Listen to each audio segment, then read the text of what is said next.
Баршаңызға сәлем. Бүгін мен қатпарлы самсаның жасалу жолымен бөлісетін боламын. Менімен бірге дайындаңыздар. Дәл осы видеода көріп тұрғаныңыздай өте қатпарлы және дауысы да өзі қатырлап тұр. Дәмі де өте керемет болып шығады.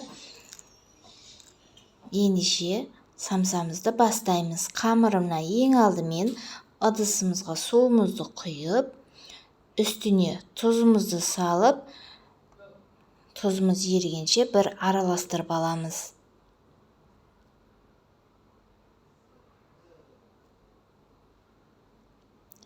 Әрине мұздай су құямыз.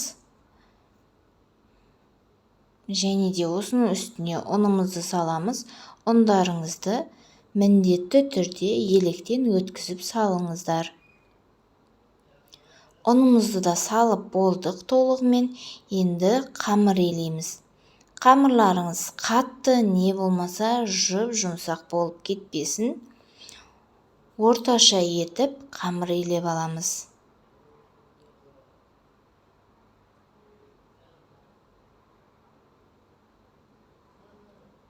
Қамырымыз да дайын болып қалды. Қамырларыңыздың үйі қанғанша жақсылап елеңіздер. Үйі қанған қамыр өте әдемі жайылып, тестасы да әдемі шығатын болады.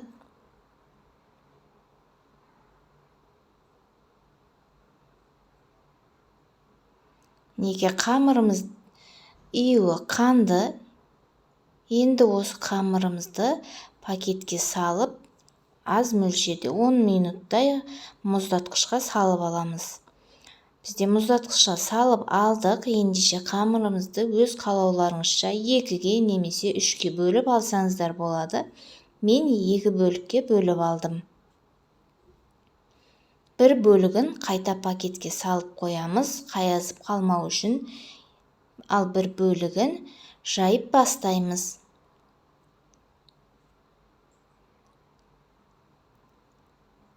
Бірінші кезекте қамырымызды дәл осы видеода көрсетілгендей жасап алсаңыздар, кішкене үлкейтіп жаюымызға да ыңғайлы болады.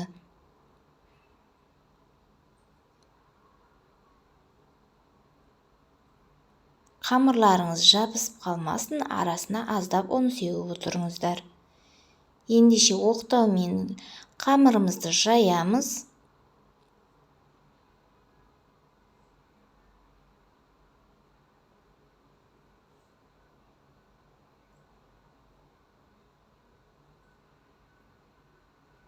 Каналыма тіркеліп, және де лайк басып, комментарий жазуды ұмытпаңыздар. Егер де осы мен көрсеткен видеодағыдай самса жасайтын болсаңыздар, кері байланыста болыңыздар.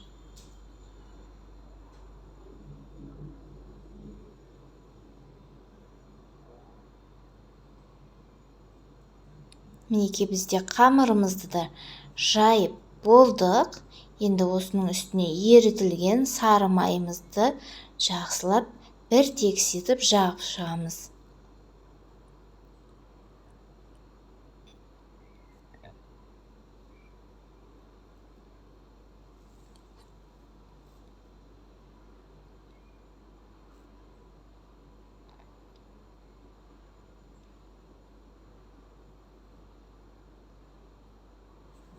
Бұл қамырдың бетіне ерітілген майды ерітпей-ақ, бөлме температурасындағы майды да жақсақ болады.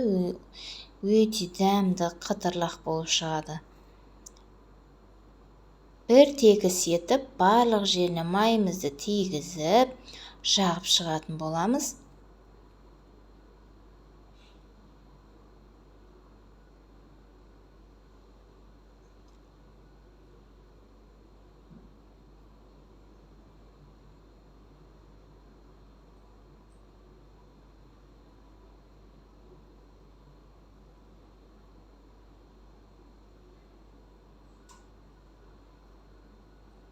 Неге барлық жеріне бір тексетіп жағып шықтық. Үстіне екінші қамырымызды текстеп қойып шығамыз.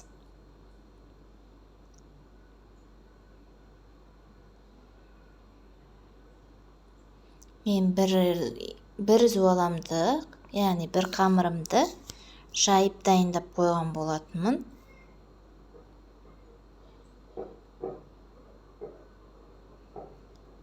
Майымызды бір текстетіп жағу үшін қамырымызды да текстеп аламыз.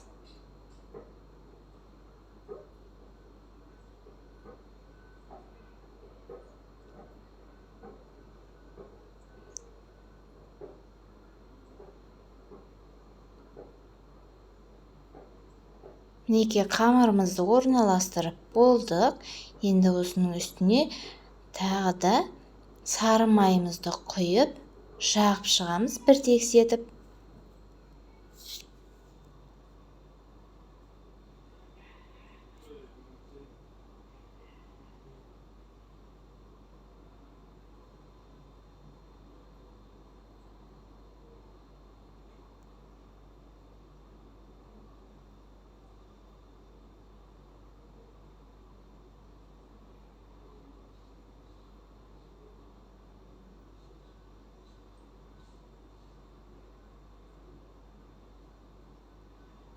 Бір тексетіп жағып болғаннан кейін осылай барынша тығыз етіп орап шығамыз.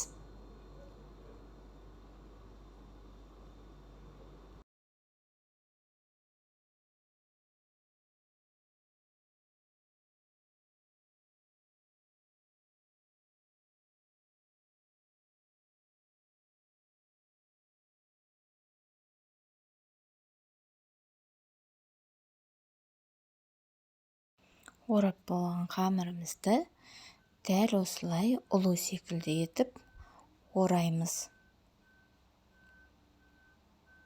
Енді бұны пакетке салып, мұздатқышқа бір 10 минутқа қойып аламыз.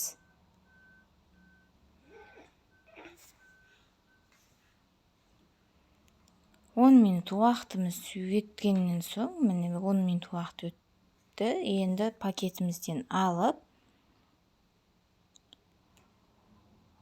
қамырымызды ашып, бөліктерге бөліп аламыз.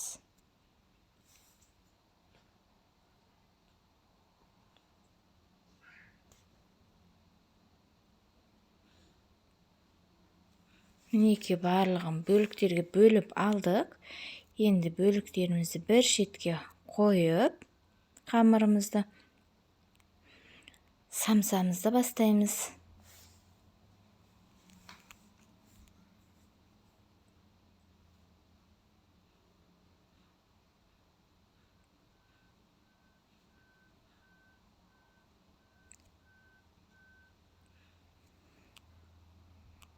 Дәл осы видеода көрсетілгендей әдемі етіп қамырымызды жаямыз. Қатты жұқа етіп жайып жібермеңіздер. Барынша шетін жайған дұрыс. Себебі бір-біріне біріктіргенде шетін қалың болып кетпеуі керек. Қамырымызды әдемі етіп жайып болғаннан соң ішіне салмамызды салып, өз қалауыңызша түйсеңіздер болады. Мен 3 бұрышты етіп түйемін. Фарштан, не болмаса асқабақ, не болмаса картоптан жасасаңыздар да болады. Мен дәл қазір асқабақтан жасап отырмын. Салмасына асқабақ салдым. Асқабақтан да өте дәмді болады. Мен 3 бұрышты формада жасадым. Біріктірген жеріміз ашылып кетпеу үшін қазір табамызға осы күйінде терісінен салатын боламыз.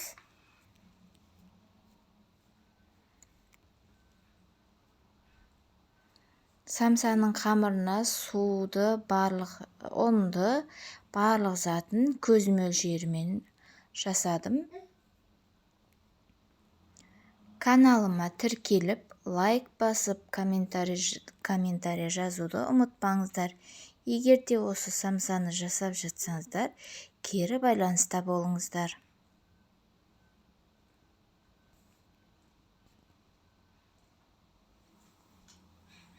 Мінекей барлық самсамызды табанымызға орналастырып шықтық. Енді самсамыздың үстіне жұмыртқаның сарысын жағып шығамыз.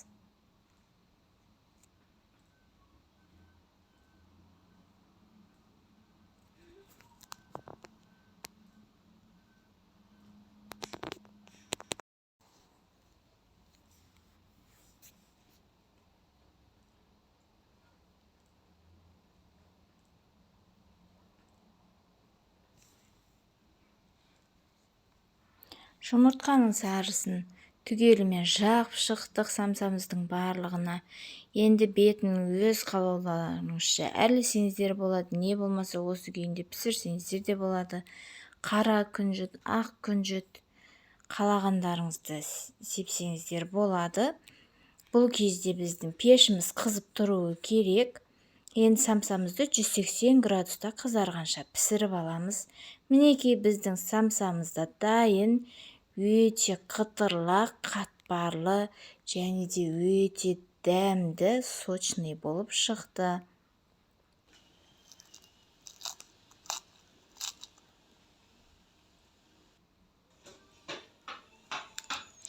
Өте әдемі самсаларымыз дайын. Сіздер де жасап көріңіздер. Соңына дейін видеомды қарағандарыңыз үшін рахмет.